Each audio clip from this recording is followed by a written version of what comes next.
The president of Korea announced the end of the world after a zombie-inducing asteroid struck Japan, turning people into bloodthirsty flesh-eaters. Panic erupted everywhere, and no one knew what to do or where to run. However, one man, Sean Ho, was more than ready. He had his own safe shelter in another world and had been waiting a long time to combat the zombies. Months earlier, Sean Ho had played Noxura, the most difficult virtual survival game ever made. While his friends abandoned him out of frustration, he continued playing and streaming, facing various monsters, and ultimately becoming one of the best players. Tired of his gaming life, he deleted his public streams and focused on his career as a chef, where he had even found a cute girl as a regular customer. One day, jokingly, Sean decided to chant "status window" in real life. To his astonishment, a blue screen appeared before his eyes, outlining his game stats. The only difference was a new ability called *Private Portal. Upon testing this ability, he created a human-sized warp gate. His mind raced. If the game was real, then the incoming meteor was also a reality. He stumbled across an article, warning of the asteroid's imminent fall, refusing to accept the alarming truth. Staring at the portal, he hesitated. With no powers, plans, or money, he contemplated whether he should enter. After some reflection, he seized the nearest ladle and poked it into the portal. Scooping some dirt, he realized that the other side wasn't a labyrinth from the game, but rather a different location on Earth. Packing his bags, he encouraged himself to enter the portal. Emerging on the other side, Sean found himself in a beautiful, remote area, far from urban life. Noticing the significant drop in temperature and the absence of phone signal, he quickly deduced he was stuck in a place difficult to reach. Using a Sharpie, he marked a tree with a 0 to avoid getting lost during his exploration. As he walked deeper into the infinite forest, fatigue began to set in. Just when he thought things might get interesting, a creature emerged nearby. To his surprise, it was a stunning valley deer, not a flesh-eating monster, and the system identified it for him, confirming that this realm was indeed separate from Earth. The creature stared at Sean before dashing away silently. Not that he expected it to talk. Even he found it odd that the deer simply left without a word. Thankfully, the deer was not aggressive, but he worried about the potential dangers of encountering bloodthirsty monkeys or boars. Interestingly, the valley deer had never existed in the Asterixura game, leading Sean to suspect that this realm was linked to survival and its concepts. Taking out a blade, he ventured forward, bracing himself for any surprises. Until that moment, he had denied the reality of the impending disaster threatening humanity. Just as he began to lose hope, he spotted a shining sun apple hanging on a tree. Unsure if it was safe, he bit into the mystical fruit and immediately felt a change. The system informed him of his stamina restoration, and his body shimmered with a yellow glow, resembling the effects of sun apple juice from the game. This confirmed his fears that something terrible was about to happen. Next to him, he noticed goblin droppings, which heightened his need for caution. Taking a deep breath, he attempted to bolster his morale, but the knowledge of the impending apocalypse weighed heavily on him. After experiencing the portal's effects, he returned to his original world and began brainstorming ways to prepare for the apocalypse. His first step involved reviewing all the footage from the game, conveniently stored on his personal hard drive, never expecting it would become essential. News of the asteroid's impending fall reached him, predicting destruction in Japan in 32 days, alongside the onset of the apocalypse. He knew he needed to prepare, especially since the game was filled with harsh mechanics, including something called Iron Death Disease, which corroded and destroyed every piece of metal on Earth, collapsing modern society and facilitating the zombie invasion. The disease lasted an entire year, but Sean was confident that his private portal would protect him from its effects. Wrapping up his preparations, he allocated his savings to buy premium-tier survival equipment. He realized he was gearing up for a real-life Call of Duty zombie apocalypse. However, checking the forums at night left him disappointed by players who abused their newfound abilities for crime and entertainment. The following morning, he bought additional supplies for his mission, including a hunting bow, and contemplated whether he might be overthinking everything. Sean Ho began to wonder if he was getting ahead of himself and acting too hastily. Nonetheless, he believed that he could eventually earn back all his savings, even if he were mistaken. After completing his morning errands, he returned home and put up a closing sign on his shop. Lost in thought, he suddenly heard a voice. Teo Shaheen was inquiring about his closed shop. When she asked if he struck it big, he quickly deflected the conversation, claiming he had work to do. However, when she hesitated, flustered and unable to voice her request, she turned to leave. While Sean was curious about her question, he chose to focus on his business instead. Vowing to take things seriously from that point on, Sean declared he would ignore distractions and lock in for real. Reflecting on his gameplay style, he recognized himself as a planner, using strategies to overcome challenges. Though not a powerful combatant, he largely relied on his intellect. In Sura, stats were earned through hunting and exploration, rather than simple level-ups. Now, in the other realm, he was honing his skills with a bow, guided by YouTube tutorials for practice. Posturing correctly, Sean took aim and shot.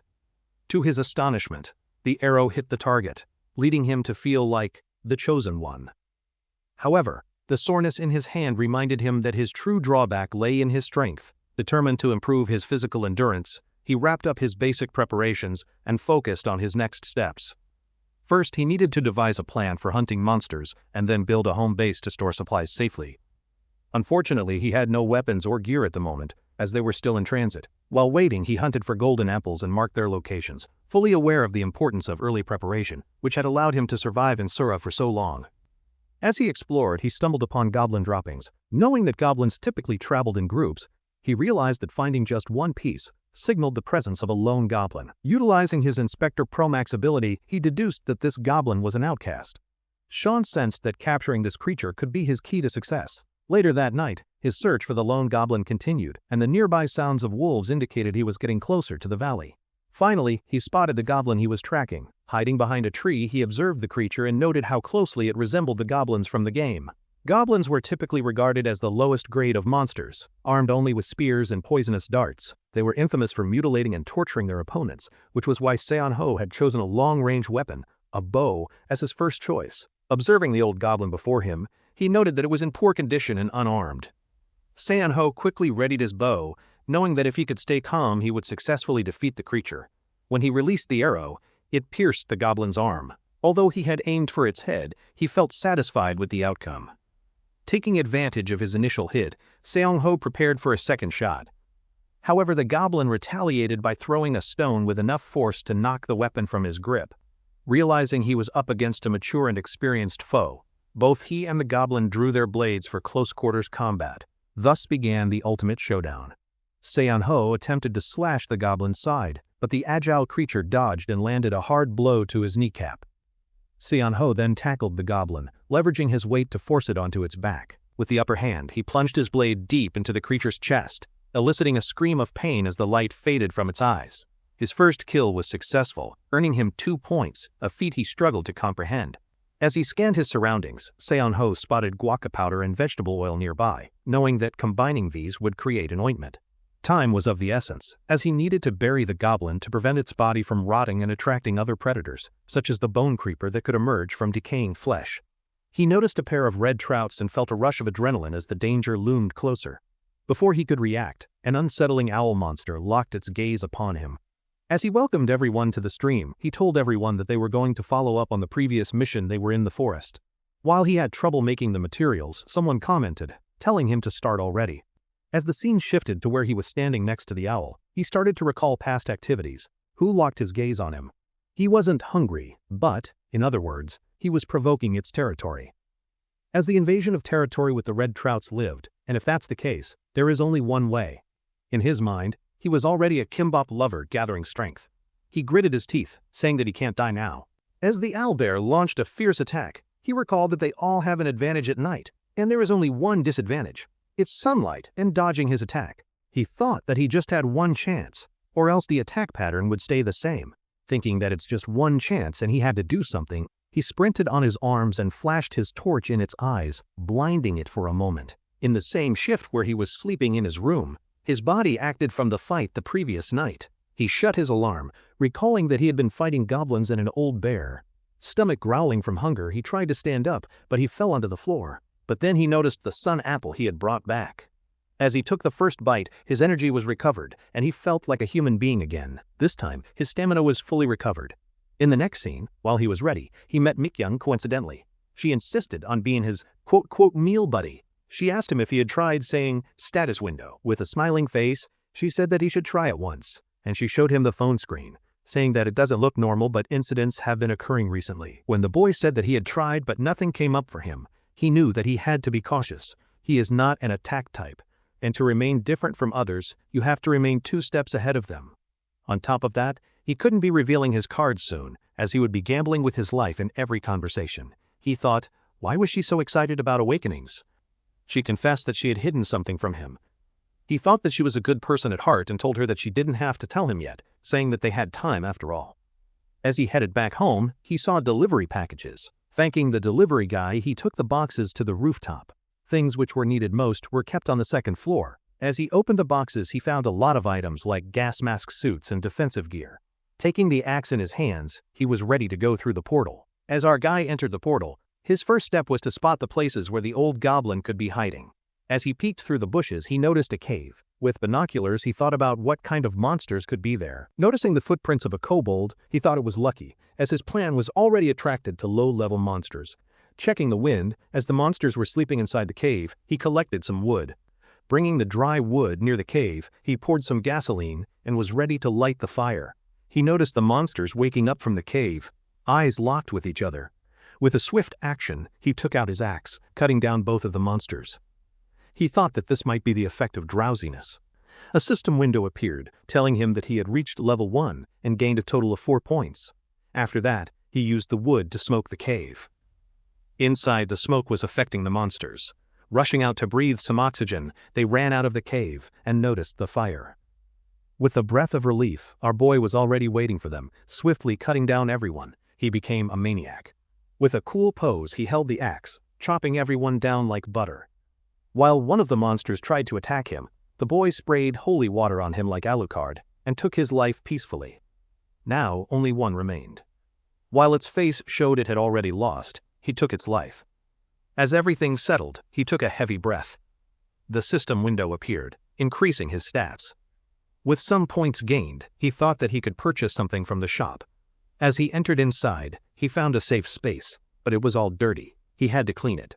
He immediately started cleaning, packing dirt, and moving disgusting things. He opened his portal and traveled back to his real world.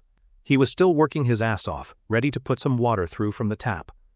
As he took the water pipe through the portal, he cleaned the cave like a sewage worker. But his eyes noticed something different. There were some magical stones like luminous stones and ignition stones. He grabbed the stones in his hands, saying that they were the gift for the newbie. Thinking that there might still be more, he knew he had to mine it. The scene shifted to his room, where he was tired from working all day and night, having bruises on his hands. He watched the things he had gathered and thought to make an ointment. He put the powder into the water with a 5-to-5 ratio and mixed it up. Soon the system displayed that he had created a healing item. He applied it to his bruised hand and felt some relief, but he was still thinking that it was too much for him. He thought of the things he had done to level up. He began thinking about what he could do in the future, but suddenly, he noticed one thing coming to mind. He went to his other room to check on something. He stored the information on a disk, thinking that it was the same phenomenon that occurred in the background story. Thinking that he had to find different ways to survive, he stood in front of a bag of plaster of Paris. He tossed it aside through the portal, and after that, he went inside to clear up the first floor. While he was doing his work, suddenly, the same girl appeared. She waved him a good afternoon with a smile. She was really excited. The guy told her to wait, saying that he had some stuff to do. She said okay and told him to cut his hair once every 3 months. Bro just said yes and told her let's do it now. The scene shifted to the parlor, where he was able to get his hair cut. The girl asked why and began to spray the water. The boy told her that he'd been working, so the hair was disturbing. The girl said that the status windows must be related to survival life. Our boy acted dumbfounded and asked where she got the information. As she was about to speak, another idiot arrived with a tattoo, acting like a tough gangster. The girl asked why he had arrived, while our boy stayed in nonchalant mode. He said that he was here for some personal business, asking her to choose the position. While everything unfolded, the guy tried to act almighty and grabbed her arm while our boy was still watching, remembering that he had deleted the clips from the previous stream. When the guy tried to take control over the girl, making a scary face, she was afraid of his disgusting expression. Finally, our guy spoke. With a threatening look, he said to get lost. The guy asked who the hell he was. The boy didn't even flinch and made a serious face, telling him to get away from her. It looked like the turf gangster was now afraid. As the gangster was about to leave, the girl finally took a breath. Our guy told her to exchange numbers for saving her. As he went home, he sat at his computer, discovering some content about the Monopoly group. There were some tips, and someone had created a game account with his real name. There were rumors about people doing something bad. Our guy just watched, saying, "Of course, you are just sick of them and not mentally broken." As his head cleared up, he opened the dimensional gate. He went on with some mining work and spread the mortar mixed with water to make the floor smooth. After finishing the work, he came out and let it dry. As he started looking at the moon, clenching his face, he thought that responding to injustice with injustice is the only way to be a hero now, but in the end, he just needs to survive. Suddenly, he heard some noise. As he turned, he saw a bone creeper had arrived. It looked like Bony Guy was about to give him some bones. Sean-ho awoke to find himself covered in scratches and confused about what had happened. The last thing he remembered was spotting the bone creeper just before a point-blank explosion rocked him. He realized that he had managed to escape just in time, but the blast still left him unconscious. While he survived, the impact cost him dearly, as he now bore numerous prick injuries on his right side. With what little strength he had left, he accessed the status window. The system indicated a decrease in his stats due to his condition. However, he received points for the creature's defeat. As a headache began to set in, he expended his remaining energy to open a portal. Once there, his first priority was to treat his wounds. He painfully removed the bone fragments embedded in his side and applied ointment to stop the bleeding. After bandaging himself, exhaustion took over, and he fell unconscious. When dawn broke the following morning, he woke up, anxious about his wounds. Checking the status window, he was relieved to see he had healed. However, he couldn't shake the question of how the bone creeper had found him. The vast forest made it easy for creatures to emerge suddenly, which prompted him to focus on honing his perception stat to improve his detection abilities. Sean understood that increasing stats required earning points through hunting or exploration. The only way to acquire better equipment was by taking on monstrous challenges above his current level, which was daunting. He pondered a reliable method to obtain stat-boosting items and recalled the game's backstory that preceded Earth's apocalypse. Visiting these locations could yield special items, but this was merely a theory. Still, he knew he needed to confront stronger monsters. After a few hours of research, he pinpointed 3 significant locations tied to past events: the Russian ship, the Hobgoblin event, and the Jerry Mountain Orc incident. He noted that he needed to depart on the 25th to reach the Orc before anyone else. Later, as Sean sat in a cafe, he answered a late-night call from Mick Young. She inquired about his condition, clearly noticing his choice to wear a long-sleeve shirt in the summer to hide his wounds. She revealed she was actually surprising him. He feigned jealousy over her luck in obtaining such information, but assured her that it was okay if she had lied. After their meeting, he felt grateful for her trust and, feeling uplifted, expressed his interest in the survival life game he intended to study further. Upon returning home, Sean felt content in meeting someone with a good character. He browsed stores, purchasing drones, and renting a car for navigation. The next day, he prepared materials for hunting orcs. He crushed and refined ignition stones, ensuring precise handling to prevent accidents. Next, he mined luminous stones despite their blinding light, then turned them into powder. Completing his preparations, he mixed sugar, gasoline, and organic solvents with a hardening agent for the ignition stones. Thanks to his dimensional gate with flexible coordinates, he set up a workstation easily. After bundling his gear in the rental car, he was satisfied and set off towards Jury Mountain to hunt the orcs. He arrived at the Yungri campground parking lot just before midnight, spending the remaining time on image training and ensuring his equipment was secure. As the hour struck, he began his full-scale search. 2 hours later, the rain worsened, creating a mist that hindered his visibility. He wondered where the orcs emerged from the earth, having already scouted the campground. Just as he dismissed the idea of a precursor phenomenon, a loud roar interrupted his thoughts. Panicking, he turned to see a dark, shadowy figure approaching. A red orc, a dangerous subspecies promising a skill drop. Kang-ho tried to stay calm while launching a firecracker, executing his plan to attract the orc's aggression. As the orc focused on the flare, Kang-ho seized the opportunity. He aimed at the creature and opened a portal, retrieving a flashbang. The intense light would disorient the orc for about 20 seconds.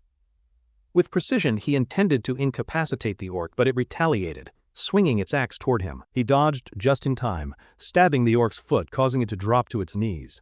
Matching the orc's eye level, he shoved a flame can into its mouth, which exploded moments later. After celebrating his victory, Kang-ho was sent flying by a sudden punch from the wounded orc. Getting back on his feet, he saw the orc advancing, its upper body aflame yet still standing. Just then, his system notified him that he had leveled up to level 3, gaining 10 points. With a newfound skill, the will to survive, he stood, anxious about the drop item. A light flashed on his wrist, revealing a watch of perception, a relief amidst the rain-soaked chaos. Approaching the dead orc, he felt a mix of frustration and concern. He reflected on the Jiren orc incident, knowing that letting the body remain unattended would lead to trouble. Contemplating Mick Young's words about those awakened by the game, he realized the potential for chaos, with many awakened individuals around. Fearing that the dead orc might turn into a bone creeper, he pondered his own vulnerability to infection. Unable to make a decision, he opened a portal to think of the survivors before digging a hole to bury the orc. Exhaustion set in, but as if in response, his will to survive activated, pushing him to complete the task. He finished digging and disposed of the orc's body, grateful for the skill.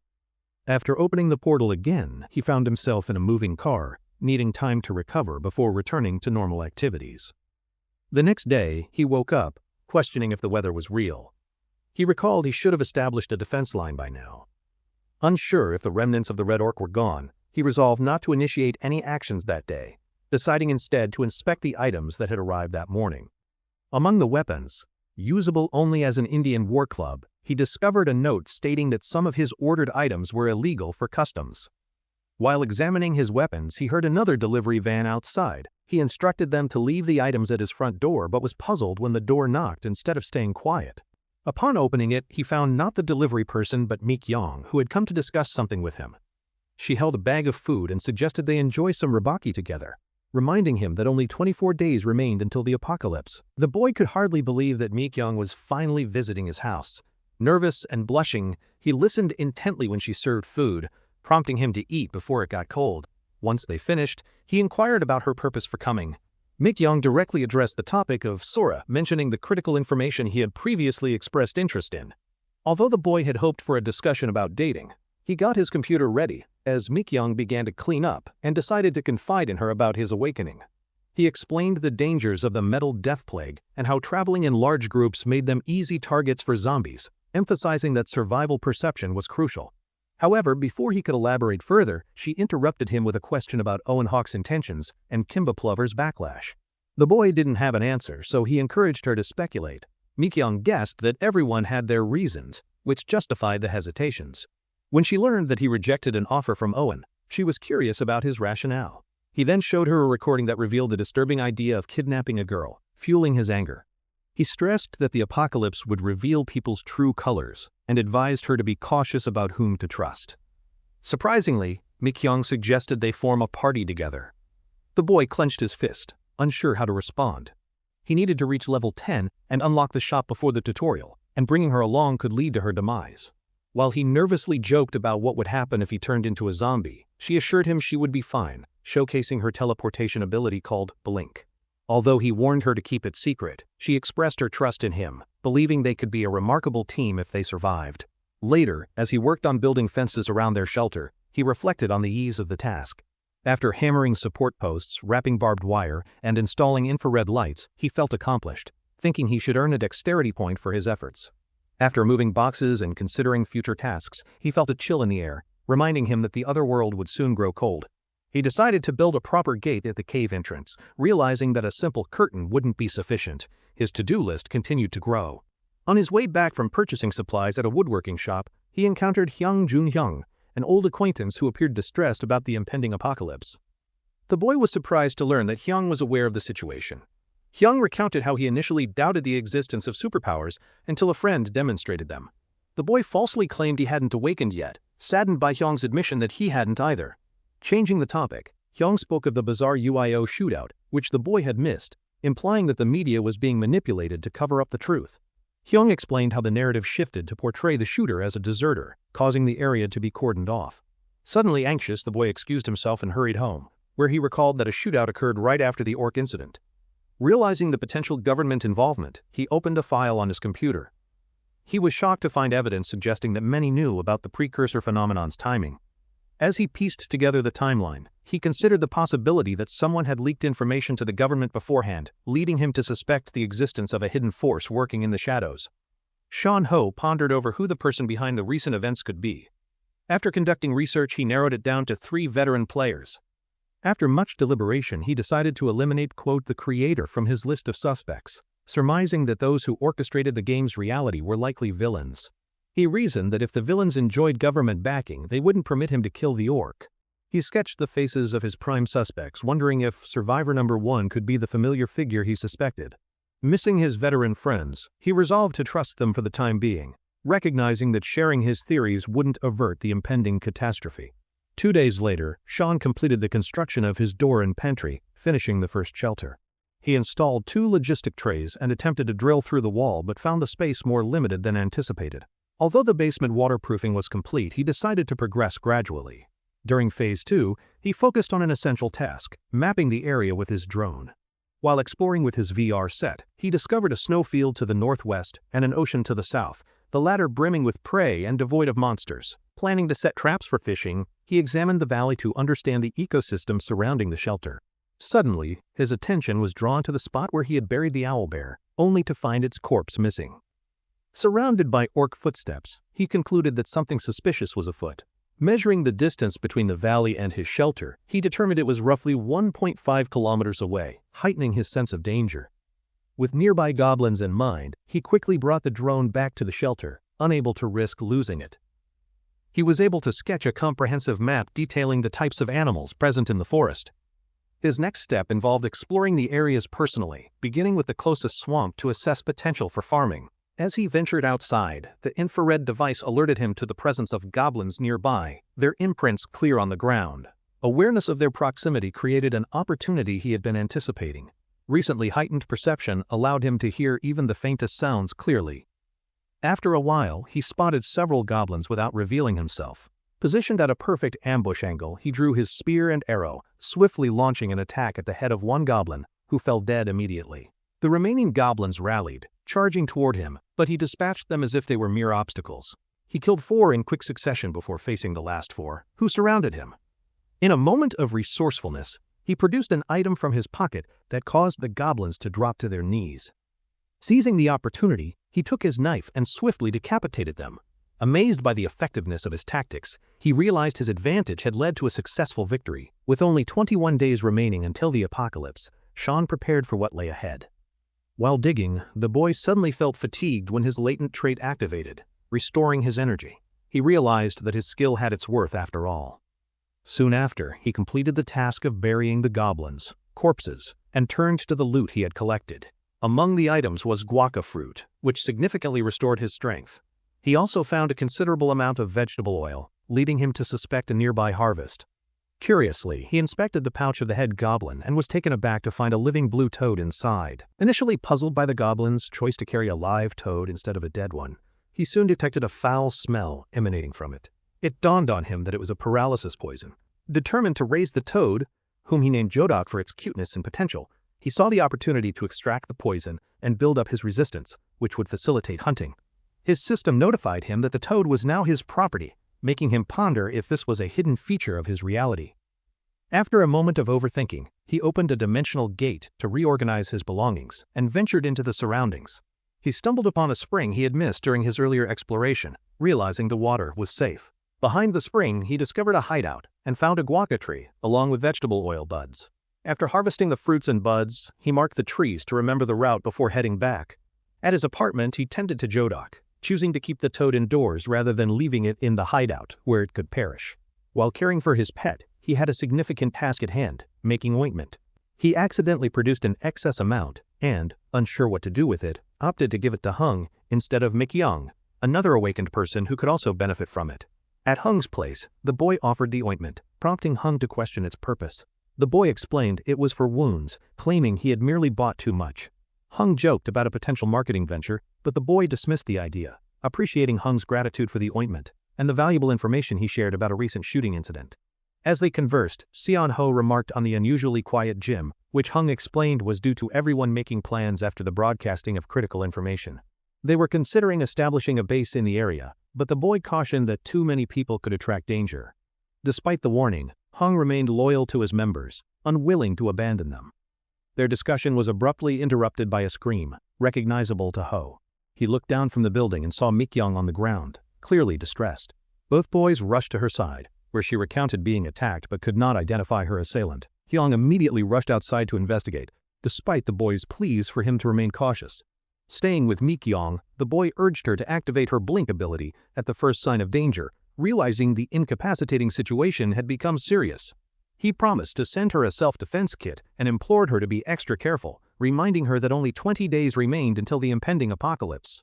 In a world plagued by trolls, Seon-ho found himself grappling with the realities of the game Sura. He summarized the situation. 5 players often meant at least one was a troll. While developers addressed reports, they struggled to catch these deceptive players who led parties into dangerous areas, resulting in devastating wipes. Trollers preyed on beginners, using kindness to exploit and steal from them, which ultimately tarnished the game's reputation. Amidst the turmoil, the Awakener communities had united after the Wito shootout, sharing information and plotting schemes against the trolls. Seon-ho was taken aback when he discovered his teammate, the Jisim, was a troller, evident from a video thumbnail showcasing Daju being carried by a more skilled player. Recognizing Daju's cunning approach, Seon-ho decided to train diligently for 13 days, focusing on weapon techniques and survival skills. After extensive training, Seon-ho evaluated his options for a main weapon, one suitable for both combat against monsters and potential human threats. He rummaged through his tool bag, finding an Indian war club, a wooden slingshot, ochre clay beads, and a handmade stone axe. While he considered the slingshot for its utility, he doubted the effectiveness of the ochre clay beads. The Indian war club seemed like a promising choice against zombies, but he questioned its effectiveness against human opponents, noting the risks of being marked a murderer in survival life. After successfully demolishing a training dummy, he resolved to avoid confrontations with other players until he could improve his skills and gather resources. Just as he began contemplating his next steps, a wolf's howl startled him. Upon discovery, he found a massive wolf, lifeless yet impressive. Closer inspection revealed that the wolf was a mother, protected by its young pup. Recognizing the emotional hardship of the situation, Seon-ho decided to bury the mother wolf, recalling his childhood dog, Mung-chi. As he dug a grave, he felt compelled to ensure the pup would not suffer. Once the hole was ready, he buried the mother wolf, explaining to the pup the importance of saying goodbye. He vowed to care for the little wolf, whom he named Dingo, offering it meat and promising it wouldn't go hungry. In return, he hoped Dingo could assist him with its keen sense of smell. With their bond established, the system confirmed Dingo as his companion, as 19 days loomed before the anticipated apocalypse. Seon-ho was busy training Dingo, instructing the wolf to repeat the actions he had just taught. When Seon called for a paw, Dingo placed it deliberately on his owner's hand. Following every command, the wolf ran as instructed, sat, lay down, and stayed quiet. Satisfied with Dingo's quick learning, likely due to its origin from another world, Seon reflected on its excellent scent-tracking skills. He considered Dingo a bundle of luck and a blessing, expressing his affection with a kiss. However, his moment was interrupted when his phone rang. Picking up the call, he saw a message from Hyung suggesting he search for levitation online. Later, Seon found an article discussing a person labeled the, quote, first superhuman, who claimed that zombies and monsters would soon appear, bringing disaster. The article had gained significant attention, making it to rank 1. While most comments expressed skepticism, noting that the broadcast channel might be seeking ratings, Seon found it amusing to see both ignorance and outrage in the discussions. He pondered how the government would react, recalling the rallies concerning superpowers, but ultimately decided not to get involved, sensing that action would only come with the impending Hobgoblin event. Choosing not to delay, Seon informed Dingo that they would begin exploring interdimensional realms that day. Deep down, he knew thorough preparation was essential, and Dingo appeared eager for the adventure. Once they entered the portal world, Seon reflected on his choice to explore with Dingo and gave the wolf a small pouch to sniff, ordering it to find the scent. The first reason for their exploration was to prepare for the upcoming Hobgoblin event, needing Dingo to imprint goblin scents. As Dingo successfully tracked a piece of flesh in the bushes, Seon felt a rush of pride. The second reason for their expedition involved assessing Dingo's ability to stay calm during live combat. After signaling, Dingo dashed forward with precision to hunt a rabbit, which led to praise from Seon. The third reason was to confirm the viability of hunting in the other world. Upon inspecting Dingo's prey, Seon noted the rabbit's strong claws and size, pleased with their exploration as they continued onward. Wondering about Dingo's cognitive abilities in terms of stats, Seon decided to head toward the valley for verification. A system window appeared, notifying him that Dingo's health had increased. Impressed by Dingo's growth, Seon suddenly noticed the wolf coughing and rushed to offer water, reminding Dingo not to venture too far alone. Spotting a large green pepper, he learned it was called a bull pepper, which delighted him, encouraging Dingo with the promise of treats later. After harvesting the bull pepper, they set off for their final hunt, sitting by the edge of a stream.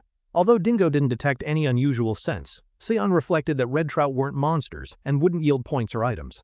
But he recognized the need for Dingo to gain valuable hunting experience. After successfully hunting red trout, he planned to wrap up preparations for Phase 2 before heading home. The following day, Seon was dismayed to find his entire restaurant demolished. The demolishing company manager advised him to contact them within 3 days for any repair issues. Though grateful for the early work, he felt sadness at the destruction yet understood it was necessary. As he cleaned up, Hyung appeared, noting the empty space. He had also left only minimal equipment behind and had come to check on Seon's well-being after his sudden disappearance. Hyung, angry, snapped his fingers against Seon's forehead, expressing his worry and stating he just wanted to confirm Seon was alive. As Dingo regarded Hyung coldly, their conversation turned to the wolf, with Hyung commenting on its adorableness. Seon inquired further about Hyung's presence, prompting him to reveal that he had tracked down the people responsible for the attack on Mik-young. Notably, he added that only 17 days remained until the apocalypse would arrive. Hyung informed Seon-ho that the party organized by Kim Chal-jun, a man known for his signature hat, was targeting Mik-young. He added that the tow truck, which Seon disliked, was also involved with this party. Hyung pointed toward the mountains, noting that their hideout was near the base where redevelopment had halted. When Seon inquired how Hyung uncovered this information, Hyung explained that clues aligned. He mentioned that Han Jinong, who had recently appeared on a variety show, confirmed he had met with Cha Jun's group but left due to their unpleasant personalities. Following an incident involving Mik-young, many female members began leaving the party, claiming they received offers from other awakeners. Hyung asked for Seon's opinion, and Seon suggested that unlike Mik-young, the female members had likely been deceived into joining. Hyung then revealed that their party had dwindled to just 4 members, including himself. This revelation stunned Seon, who recalled the 20 members they had just days before. Hyung acknowledged that he was worried about little Jun and debated whether to contact his ex-wife. While Seon listened with a straight face, he wanted to know if he was thinking correctly. He posed a hypothetical situation about the apocalypse, asking how Hyung would react if people threatened him. Before Seon could finish, Hyung insisted he would not hesitate to kill, asserting that in a lawless disaster, survival took precedence. He found it curious that Seon would ask such a question, noting it was uncharacteristic of him. Just then, a call for help rang out from Seon's cell phone. After Seon checked the map and asked Hyung to watch over Dingo, the scene shifted to Mik-young, who found herself surrounded by threatening figures. The enforcer tow truck driver Anen, alongside Kim Seol and Ma Jong, taunted her from below as she clung to the edge of a rooftop, defiantly refusing their demands. The 3 antagonists urged her to reconsider, claiming that no one would come to her aid in the redevelopment area. While the tension escalated, Seon prepared for battle, hiding in an alley and waiting patiently. As the countdown reached 2, he struck at Kim Chol on 3, leaving the group bewildered by the sudden assault. Dressed in a helmet, Seon confronted the gang, hesitating briefly about whether to reveal his identity. Armed with an Indian war club, he launched a counterattack, successfully striking the black energy-emitting opponent despite the vision-blocking trait. Breathing heavily, he noticed Mik-young, and she warned him to be cautious. Just then, Kim Seol swung a bat, damaging Seon's helmet and shocking him with the attack's power. Recognizing the significant threat posed by Kim Seol's offensive trait, Seon wondered whether using the dimensional gate would be wise. As Anen prepared to launch an attack, Dingo suddenly bit his arm. Hyung emerged from the alley, cautioning the group and threatening to call for help. Reluctantly, the assailants retreated, and Hyung commented on their weak yet arrogant demeanor. Mik-young approached Seon, checking for injuries and noting the crack in his helmet. Despite her suggestion to visit a hospital, Seon insisted he was fine and proposed inviting Mik-young to join their party. After confirming her agreement, he noted he had other matters to attend to, leaving Hyung and Mik-young puzzled by his peculiar behavior. Back at his hideout, Seon focused on his preparations for the impending apocalypse.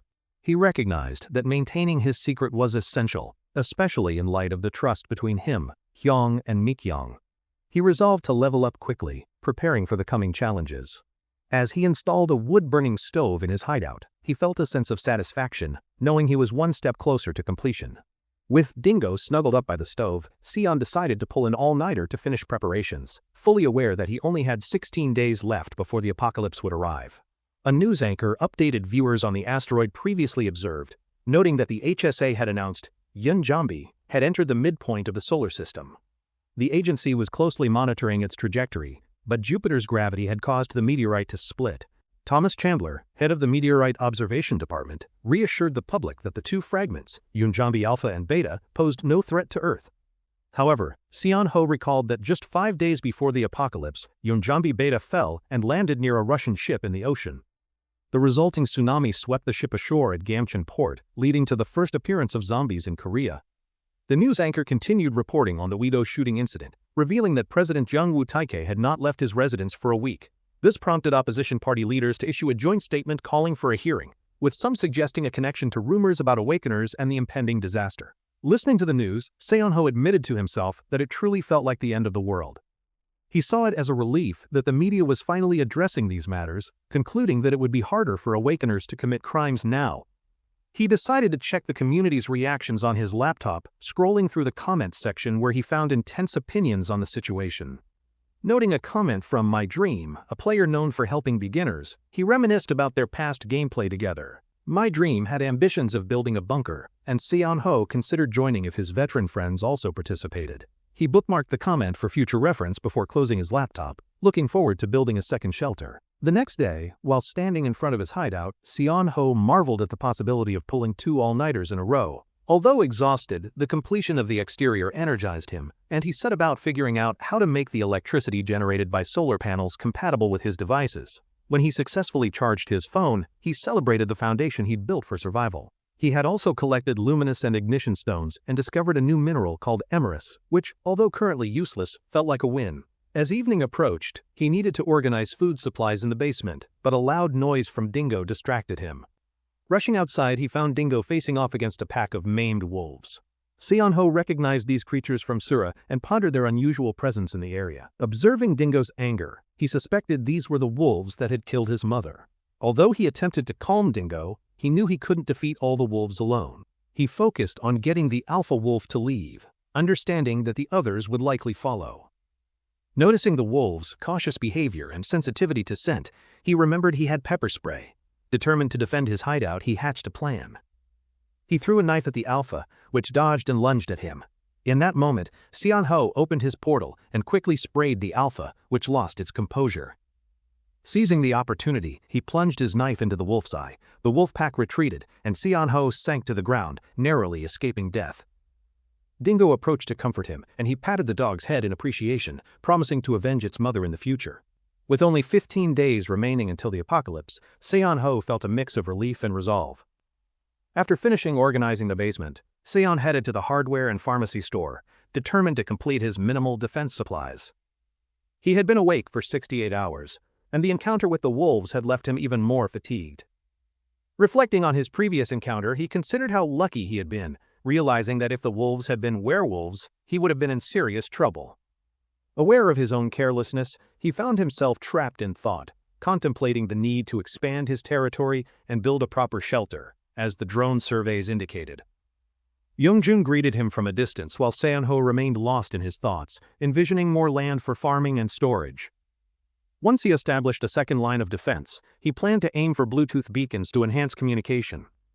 When his friend called out to him, Seon-ho kept his response simple, stating he was there to buy supplies. Yoongjun, humorously misinterpreting his intentions, assumed he was looking for weapons, even though they were in a hardware store. He soon revealed that a striking girl, a member of their team, was the one interested in purchasing weapons. Despite Seon-ho's efforts to dissuade the girl, she remained stubborn. When she locked eyes with him, he felt unnerved enough to call her out. The girl introduced herself as Jo Suwang, affirming that she remembered him as the owner of the Teobaki restaurant. Surprised by his shift in demeanor, she reached for her wallet and handed him a card, revealing that she was a doctor. Intrigued by her intelligence and beauty, Seon began teaching her the basics of the game, but Suwang dismissed it as, quote, scientifically irrelevant. However, her keen perception led her to conclude he was an awakener as well. Though initially bummed by the accusation, Seon-ho acknowledged her intelligence and thanked her for the summary. Meanwhile, Hung-jun felt envious for not explaining the game thoroughly, prompting Suwang to humorously note that he couldn't compare to Seon's depth of knowledge. Grateful, Suwang decided to befriend Seon-ho, adding another capable member to their group.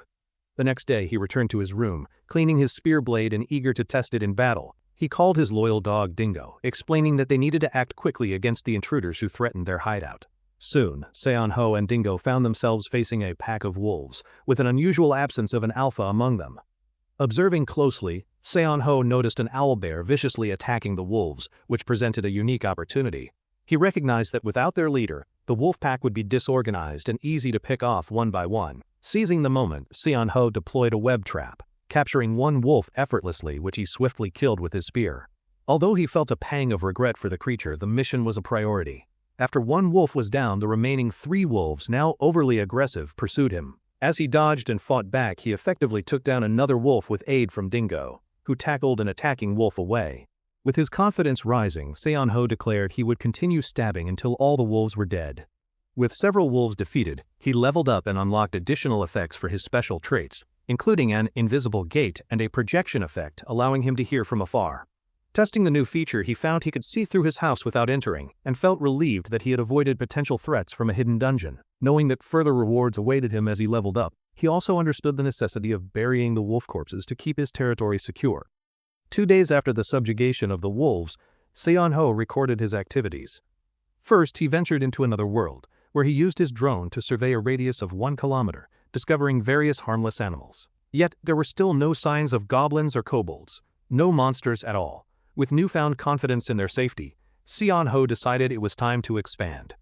He took on the role of a chainsaw man, along with his version of Pochetta, clearing trees and transforming the hideout into a proper shelter. His companion, Dingo, proved invaluable, helping create a large circular boundary. To enhance security, Seon-ho constructed 2 layers of barbed wire fencing and planned to dig a moat 2 meters deeper for added protection. While working, he monitored the news through his projected portal, where the government announced an investigation into awakeners. In the real world, Seon-ho actively shopped for materials, visiting multiple hardware stores for tool sets. Afterward, he spied on Shiheen's hideout, and even rented a motorcycle and a mini excavator for future use. His little blue toad, Se-ho, remained an excellent support, regularly injecting small amounts of poison to build resistance, which he eventually intended to merge with a weapon of his choosing. In a surprising turn of events, Survivor 1, a player with a remarkable 500 hours in the game, joined a mission leading Seon-ho to question the government's media control as well as the president's unusual behavior. He suspected, quote, Survivor 1-inch might be collaborating with the president for leverage, complicating the situation. As he pondered the implications of these affiliations, Seon-ho resolved to adjust his personal strategy. Meanwhile, Mr. Four Eyes worked on a new score and VRID, hoping for a swift response that wouldn't delay his plans. To his surprise, a reply came quickly from My Dream, suggesting he had an unconventional lifestyle. Curious about the new player's legitimacy, Mr. Four Eyes initiated a VR chat with My Dream, who was annoyed by the alias of the unknown player. Despite the initial ribbing, My Dream acknowledged the expertise of Mr. Four Eyes after a rapid-fire trivia round about the game, further recognizing Duckface as a veteran. The conversation took an unexpected turn when Mr. Four Eyes tried to get Survivor 1-inch on the call only to be met with refusal from My Dream. The dialogue shifted abruptly, with My Dream hinting at imminent developments. A chill ran down Mr. Four Eyes' spine as he realized he might be in danger. My Dream was potentially doxing him. Just then, a man entered the cafe, flanked by 2 security guards, demanding to lock the doors. The receptionist, confused, mentioned payment obligations, but the man was focused on finding someone. Assuming My Dream was still undercover, Mr. Four Eyes felt a rising sense of urgency. He quickly retreated to the restroom, activating his dimensional gate ability. Simultaneously, the man searched the area, using his mental powers to locate Seon-ho, but all he found were empty stalls until he checked the restroom. As he approached, Mr. Four Eyes sensed his presence and prepared for confrontation, abandoning his previous hesitation. He resolved to respond with violence, ready to confront whatever awaited him. Seon-ho questioned where his opponent, Kwon Kyung-jun, was hiding in secrecy. Believing him to be movement-based, he knew tracking a veteran with extensive experience would be challenging. Suddenly, Seon emerged from behind him like a ghost, but Seon was ready. As Seon lunged with a poisonous spear, it slashed Kyung's leg, quickly affecting him. Despite the poison coursing through his veins, Seon remained in command, slamming Kyung's face into the wall and reminding him not to look back. Mockingly, he emphasized the pain the poison would cause, silencing Kyung whenever he attempted to speak. Seon gripped his blade tightly, declaring that the apocalypse and tutorial had yet to begin, and neither had the murderer system. He slashed the gun from Kyung's belt, adopting a serious tone as he warned that he wouldn't face penalties for killing him right then. Impressed by Kyung's sudden silence, he noted how the would-be hunter had become a paralyzed victim, a pathetic monster now easily farmed for information. Seon took Kyung's gun, reminding him that this was the price for attempting to capture him. Afterward, he escaped the cafe long before My Dreams group arrived and returned home, eventually accessing another dimension to inspect Kyung's ID. Kyung, in his late 30s, managed a golf club and controlled 3 bunkers while being a sugar daddy to several women. Seon speculated that Kyung possessed potent abilities related to mind control, deduced from his extensive playtime in the game, noting that raw hours didn't guarantee skill improvement. Acknowledging that survival was prioritized in the game, he regarded his portal skill as a quote-quote for veterans, postponing further conclusions until he could confirm another veteran's abilities. As Seon navigated the forest, he followed Dingo's lead, where the dog alerted him to a grim scene: the bodies of police officers alongside dead goblins. Maintaining his composure, he checked the officers, discovering one alive but paralyzed. Noting the absence of weapons, he speculated whether they had guns initially. The bullet holes in the goblins' corpses suggested otherwise, raising questions about the missing weapons. Seon eventually concluded that a, quote, gold goblin was responsible for the theft, igniting his desire to hunt it down. With a new plan in mind, he contacted emergency services, leaving a note detailing the exact location and instructions for burying the goblin bodies. Acknowledging public awareness of monsters, he realized that stealth was no longer an option. He was racing against time, hoping that the tiny murder machine might assist him. In a different area, a fight broke out between a goblin and a non-awakened person. The goblin dodged his swing and escaped, leaving only 3 of them behind. As they regrouped, one questioned his captain about the tactics they were using, expressing frustration about playing the role of a tanker without any abilities. The captain, skilled in psychokinesis, prepared to strike, readying some rocks to smash into the goblin. Meanwhile, the captain's sidekick asked when the rest of their party would arrive. The captain replied that their comrades had gone to Gasan Mountain, but were currently unable to climb. This revelation unsettled the quote, the average Joe, who considered retreating, but the captain insisted they push on. Just as the trio of goblins closed in on them, an arrow suddenly flew, smashing into the goblins' faces and buying them some time. The captain reminded his partner to keep pushing, asserting that if they could handle the monsters and capture the hobgoblin group, they would secure a significant advantage. However, as the captain lectured, he dropped his guard and was struck by a goblin's mace. With his hand injured, he could no longer control his abilities, leaving them defenseless against the surrounding goblins. Things seemed grim until a bolt shot through one goblin's head, followed by 2 more shots that injured its allies. Confused, the party of 2 looked into the dark forest, stunned by the sudden intervention. In the next scene, Shan-ho contemplated whether stepping in had been the right move as he realized he had gathered crucial information about the Awakeners and the ongoing situation with the goblins. Shan-ho devised a simple yet effective strategy to provoke a goblin by throwing a stone, drawing it toward a dimensional portal. Once the goblin was close enough, he intended to attack from the other side, maintaining an advantage. His plan progressed smoothly as the first injured goblin screamed, triggering internal chaos among the goblins. Shan-ho seized the opportunity, materializing from the portal to quickly dispatch them, gaining the upper hand. However, he was soon faced with a challenge as the hobgoblin charged at him and a gold goblin attempted to flee with the loot. With no other options, Shan-ho braced himself for the impending attack. He managed to block it, but the impact sent him crashing into a tree. Despite his trembling and wounded state, he barely escaped death when the hobgoblin lunged again. Just as his health slipped, activating his critical skill survival instinct, he made a quick choice to pursue the fleeing gold goblin instead. Thanks to a gun he obtained, Shan-ho shot the gold goblin dead, then called for the dimensional gate. With one phase of his mission complete, he now faced the furious hobgoblin. Drawing his weapon in a melee combat situation, Shan-ho engaged the creature with determination. The hobgoblin struggled against his firepower, but ultimately fell to Shan-ho's sheer tenacity, elevating him to level 6 and netting him 16 points. After the difficult encounter, he checked his newly acquired skill called Terrain Sense, allowing him to respond more effectively to his surroundings. Aware that search parties might be approaching, Shan-ho quickly used the dimensional gate to retreat and rest in his hideout. The next day, he awoke to the sound of his loyal dog, realizing he had slept for an entire day due to his injuries. With the risks of survival instinct fresh in his mind, he resolved to use it only in dire situations and grew curious about the loot he had taken from the gold goblin before planning his next mission. Seon-ho laid out a collection of items on the table, revealing a number of revolvers, a dagger, and various other weapons. Among these, the mithril knife caught his eye. It was a weapon with permanent invariance, a rare asset that would remain unaffected by the impending disease catastrophe. He pondered how the goblins could possess such a valuable item, worth 100 points in the shop. As he examined the blade closely, he noticed imperfections and recalled that goblins wielding metal weapons hinted at unusual intelligence or potentially a sudden mutation in their civilization. Although intrigued by the theory of more intelligent goblins conducting experiments, Seon-ho deemed the idea baseless for now. Excitedly unpacking the tiny satchels, Seon-ho struck gold with a bunch of shade grapes, a fruit that enhanced night vision, a logical find given the goblins' ability to navigate the dark. Checking his status, Seon-ho felt pleased with his growth rate, which was faster than his previous experience in the game. With the essentials set, he prepared to return to the real world.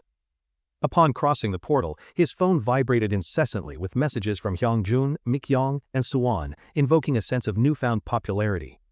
Arriving at the fitness center, Seon-ho was met with eager greetings from his friends, who introduced him to their new party members, Lee Kong-hoon and Kim Bora. Notably, another member was out shopping for camping gear at a store recently opened, much to Seon-ho's surprise at its modernity. Jim Bro Hung-jun mentioned a concerning news report about a doctor from Gasan Mountain warning of an impending apocalypse due to the game's implications. With all attention on Seon-ho, he was prompted to share his game knowledge, especially considering Kyung-hun's confidence despite his flawed understanding of the mechanics. Kyung-hun insisted that goblins simply provided points, and that an awakened person defeating a monster would quickly level up. Seon-ho found this reasoning misguided and attempted to clarify, but was interrupted by Kyung-hun, who doubted Seon-ho's familiarity with the game. Bora, intrigued, inquired about zombie spores and the infection process, leading to Kyung-hun again asserting absurd claims of immunity by mere contact with awakened individuals. Frustrated by Kyung-hun's arrogance, Seon-ho chose to leave the fitness club, expressing his disinterest in debating with someone so misinformed. As he departed, he thought about farming points before the iron disease struck. He showed a particular interest in the camping gear store, and upon arriving home, he was pleasantly surprised to find Swan waiting outside with a special first aid kit containing painkillers and antibiotics. She also shared her address, which confused Seon-ho, but she explained it was only natural to reciprocate after getting to know him. Parting ways, Seon-ho pondered Suwon's intentions as time passed. He spent the following hours collecting supplies and constructing a proper storage facility for his items, utilizing a mini excavator he had booked. Meanwhile, societal chaos escalated with public unrest and political debates over rising fears. The crisis prompted an emergency UN meeting regarding the US president's imminent visit to Korea, as the HSA detected an unprecedented threat, an asteroid heading toward Earth, signaling the onset of the zombie era. 4 days later, Seon-ho stood at Gamcheon Port, gazing at the serene ocean while anticipating the final precursor event known as the Russian ship event. Seon-ho entered the abandoned building, ensuring no one was around, to make last-minute preparations. He explained, his presence there was driven by the desire to obtain a variety of weapons from a nearby ship, despite the high likelihood of becoming a zombie. He believed that becoming a zombie now or in 5 days made little difference since he had no family ties. Seon-ho understood he could escape to another world with his companion Dingo, but that would render his human existence meaningless. As he checked the patch notes for his game, he speculated that the 10-point weapon was an ebony club and pondered the weakened state of the zombies. He noticed elements indicating the game creator had foreseen these events. Suddenly, an emergency text warning him about a tsunami related to a precursor phenomenon interrupted his thoughts. As the water crept closer to the shoreline, he realized the city was flooding, forcing him to choose between battling monsters or zombies. Running at full speed, he leaped from a building to reach his boat, aware he needed to act swiftly before government agents arrived. After anchoring the ship, he noted the advantages of being an awakener. Zombies wouldn't affect him, confirming Kyung-hun's theory. Climbing a ladder to the next phase of his plan, he encountered lurking zombies. Armed with a shield and mace, he charged at them, defeating one with ease and marveling at how easily they went down compared to before. As he checked the hallway, he spotted more zombies trapped and decided to clear them out, with his main objective being to find a pistol in the wheelhouse. However, a gunshot startled him. It was unexpected for anyone to survive. Rushing toward the sound, he arrived just as the unfortunate survivor had died, clutching a photo of his loved one. While saddened, he took the gun for himself and laid the man to rest, resigning himself to the tragic realities of survival. To his surprise, he spotted another player jet skiing nearby, indicating they both sought to farm points. They crossed paths, but Seon-ho prioritized his escape with what he had gathered. The next morning, news of the game developer's disappearance surfaced, and the president initiated swift actions following confirmation of the zombies. Reflecting on the leader's mentality, Seon-ho reached out to Lee Woo-bom at the countermeasure headquarters, revealing details of Doomsday's onset. His mention of gunshot wounds surprised Wub, confirming their identities. Seon-ho urged Wub to take note of critical information, including the exact date and time, and expressed hope that the countermeasures department would succeed in the coming war. The president made a decisive move that alarmed the forum community, as people began to realize that the situation was worsening. The possibility of internet and electricity failing loomed, leading to skepticism about various opinions. Then, an announcement urged citizens to prepare food and water for 4 days and return to their families. The military patrolled actively, demanding an immediate halt to all activities with a promise of a proper statement by July 20th. Sean Ho observed the unfolding events and thought the government's response showed promise. He felt regret for not informing the public sooner about the impending crisis. Had he known that the government would handle things so well, he would have taken more proactive measures in the beginning. However, he reassured himself that he wasn't a hero, just an ordinary person navigating through chaos. The lockdowns had disrupted the world significantly, which is why Sean spent his time in an alternate dimension. 3 days before the apocalypse, he completed digging, albeit slowly, while accumulating cooking and farming videos for reference, as internet access would soon vanish. 2 days before, while scouting the area with his dog Dingo, he found golden apples, leading him to speculate about the land's fertility. A day before the apocalypse, he discovered 2 packs of sweet potato jellies missing from his storage. Initially suspecting Dingo, the loyal dog denied any wrongdoing, leaving Sean to juggle between teasing and seeking the truth. Realizing Dingo was not at fault, Sean checked his CCTV footage and was astonished to find a swarm of beetles entering through the doggy door, stealing the jelly and leaving a dried grape in exchange. Intrigued by their intelligence, Sean decided to lock the doggy door to keep Dingo safe from them. He knew he needed to return to his original world soon, so he opened a dimensional portal. Back in the real world, Sean gathered with his prominent friends and party members. He was relieved to see everyone safe despite the lockdown, though an unfamiliar figure, Yu-Yan, joined their ranks, a Prince Charming and an electrical engineering student, albeit inexperienced with the game. Sean introduced himself and aimed to discuss critical strategies and information. Jim Bro Hung-jun recounted his frantic search for his daughter during the lockdown, and noticed barricades being erected near the petrochemical complex. Suwon, another member, mentioned witnessing a shelter being built in a local park, while Mikyong reported high-ranking officials opposing the president's decisions leading to their detention. Sean recognized that all this information was crucial. The president's actions and the swift lockdown indicated a calculated preparation for an impending disaster, which Sean suspected was aimed at controlling an apocalypse. He revealed July 20th as the possible day of calamity. Panicked, Yuan attempted to leave to warn his family. However, Sean sternly reminded him that personal survival outweighed familial ties in such dire circumstances, emphasizing the threat of a zombie outbreak. He presented files detailing survival strategies and urged everyone to adhere strictly to the tutorials. After the meeting, as midnight approached, Sean reflected on the impending chaos that would dismantle peace. Having prepared extensively over 32 days and leveled up, he still worried about his anonymous status, potentially leading to his downfall. He watched as missiles were launched to intercept an approaching asteroid, pondering whether the apocalypse was humanity's unavoidable fate. And so, the countdown to the end truly began. He injected a small amount of poison to hone his resistance. He then embarked on an intense workout, performing an impressive 3,001 push-ups, defying the odds of his self-imposed poison. With a work ethic that Goku could never rival, Sean Ho suited up in combat gear, looking sharp, and shared breakfast with his dog. He settled in for the presidential announcement at 9 a.m., dozing off briefly. When the hour struck, the television flickered to life. The president addressed the nation, declaring martial law and closing roads among other measures. Seon-ho felt a wave of respect for the president's decisions. He believed no one could have orchestrated a better conclusion for the country.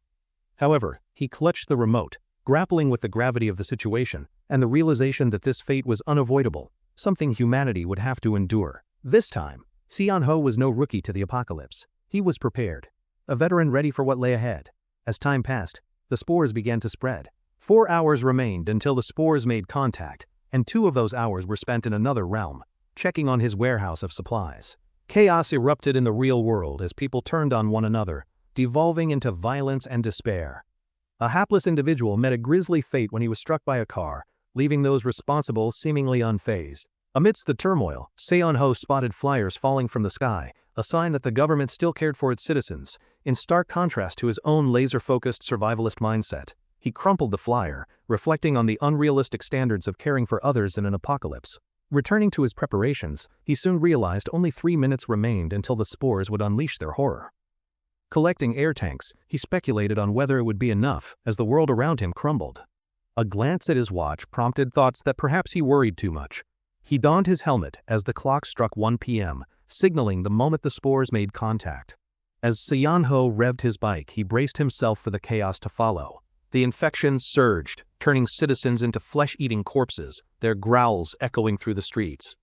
To his surprise, he noticed a sparse presence of zombies in the vicinity, likely due to many remaining home with their families. Taking a risk, he navigated through a clear path, considering that most infected had succumbed indoors. Eager to avoid the approaching zombies, he decided to raid a nearby store, easily shattering the glass entrance with his sledgehammer. Inside, he quickly gathered whatever supplies he could, knowing time was of the essence before the spores fully took control of the zombies. Raiding a pharmacy, he flooded his dog with medicine and realized he was moving faster than anticipated. However, upon arriving at the hardware store, he confronted a double layer of security. Anticipating difficulty, he activated his oxygen cutter, but the noise attracted a horde of zombies. A glance around confirmed his perilous situation as he realized he was cornered, facing what seemed to be imminent doom. As he was called by the zombies, one of them was eager to die and roared at him. Rushing towards the horde, he chopped the zombies, clearing the wave. The system noted that he gained some points. After he finished the clearing, he noticed another wave of zombies arriving. He thought that he couldn't be wasting his time now. He noticed the tank nearby and quickly grabbed a shield. Defending himself from the incoming attack, he was being overpowered. He struck the zombies very hard, taking them down. The zombies became more aggressive and surrounded him, but he ran from the fight with a glitter of hope in his eyes. Using a shield, he dashed, watching dead zombies. He took out his oxygen cutter. After that, he reported back, taking his motorcycle.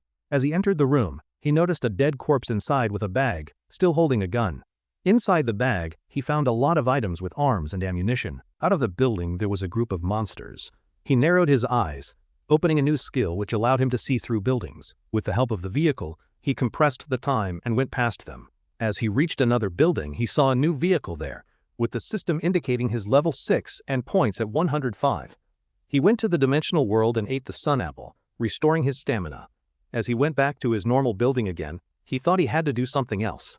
As the other bad guys were happy about the apocalypse, hunting everyone, one launched a skill which nearly struck our boy hard. Dodging the attack, he prepared himself. He opened his portal while the bad guy was also preparing to attack him. As the guy stepped inside, he felt something unusual. As the boy entered the dimensional gate, he thought about where he went. He searched for him, and suddenly, our boy grabbed his neck from behind, choking him down. He asked what the guy was doing and if he had already clapped her cheeks. The boy replied that yes, he had already done it, kicking him back hard. The guy was looking at him like he was calling him daddy, telling him to spare his life. But he grabbed a weapon and attacked him. Our boy, like Luffy, told him he was a weak and pathetic loser. He leaned closer to him, mocking him. He grabbed his face with his hands and told him to say his last words. After he did his deed, which required 50 points, his hand was shaking from the act he just did. Another psychic appeared, watching his boss dead.